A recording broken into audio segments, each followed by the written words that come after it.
Il a servi de prison, il a servi de lieu pour la municipalité, avec les échevins, donc les ancêtres des conseillers municipaux. Dans la pénombre, l'émerveillement commence.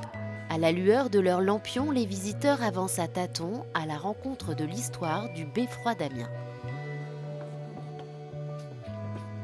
Un beffroi, au Moyen-Âge, c'est un lieu de surveillance de la ville. C'est une sorte de tour de guet, ce qui explique finalement qu'elle est haute, cette tour. Un parcours à la lumière des bougies, tel un symbole pour célébrer les 20 ans de son inscription au patrimoine mondial de l'UNESCO. Dans cette salle, c'est une des rares salles où il y a une voûte sur croisée d'ogives. Remonter dans le temps tout en grimpant graduellement vers le toit terrasse du bâtiment qui surplombe la ville à plus de 50 mètres du sol. Mais une petite ambiance un peu Noël quand même avec les lampions et puis toutes les lumières, c'est féerique un petit peu. J'ai trouvé que c'était super de faire une visite aux lampions, donc avec toutes les lumières éteintes.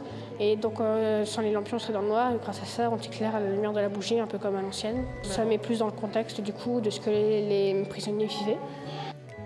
De jour comme de nuit, plusieurs visites sont organisées dans l'année pour plonger dans l'histoire de cet emblématique monument.